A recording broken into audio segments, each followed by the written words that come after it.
biggest takeaway from the weekend, really.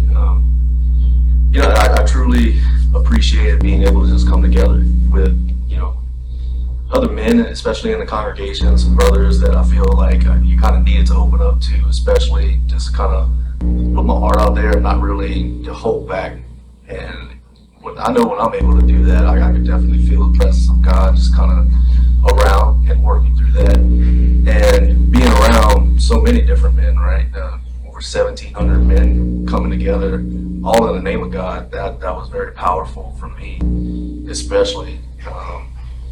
It was said that, God didn't lift me up for me to leave him behind. And I feel, especially as men, we kind of tend to do that at times. We get inwardly focused on ourselves, and we're just not able to open up the way that we should.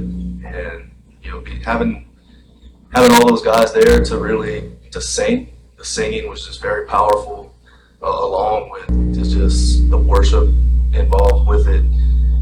But my biggest takeaway from the weekend, especially, was that it was something that you said, Kenny. It was just the church's mission, right? To make disciples of God, and seeing that be the primary focus of what their mission is and how that unified message comes together. I think that was my biggest takeaway from it, and just seeing all the blessings kind of poured into that church and poured into us, really. So. We went there, a bunch of guys come here, and we fellowship here. We had 1,780 fellow men to fellowship with, all with one thing on their mind: God, and what it means to be with Him. It took me to a Sunday evening to actually realize its saying was sit, walk, and stand. And what does that mean? We sit with God every day. He walks with us every day. So why can't we stand for Him?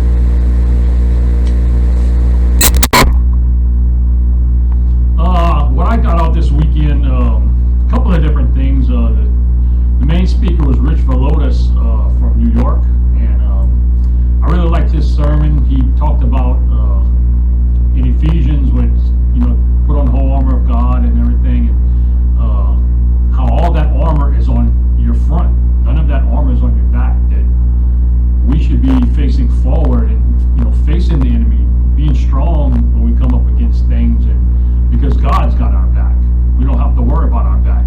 We need to keep our eye forward. And also another thing that really caught my attention was Chris Broussard, the former ESPN basketball analyst who's now with Fox Sports, and he's a Christian, and he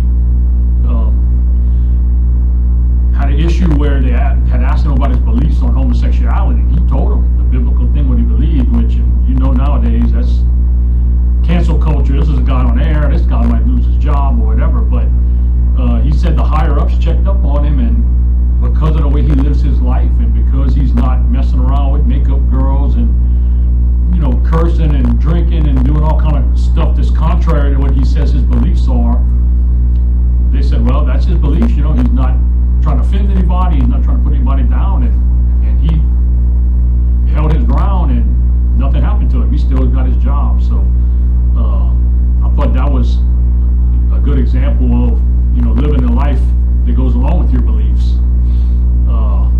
And another thing, just had a ball with the guys, just being able to go on a trip with a bunch of Christian men and hang out is just that's always an awesome time to just spend time together. So and I got some good food, so I think that probably sums it up. So this weekend I got out of the men's conference was about the boy from St. Quentin.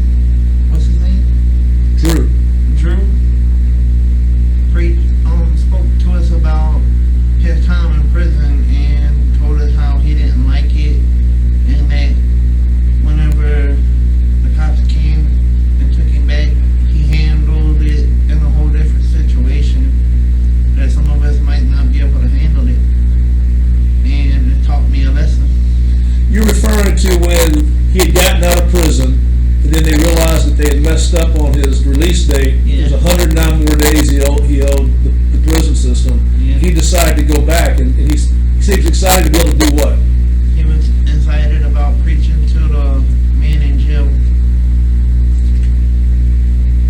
And he said, well, I have 109 more days to preach to the men.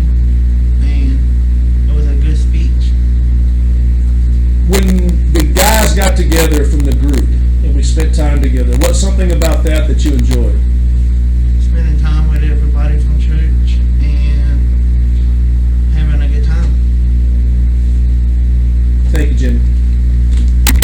Okay, guys, this men's retreat was a success.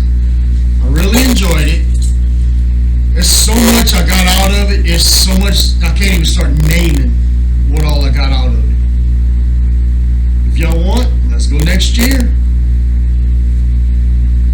George, we went to the men's conference this week in Dallas, Texas, Fort Worth, Richland Hills, men's conference 2023.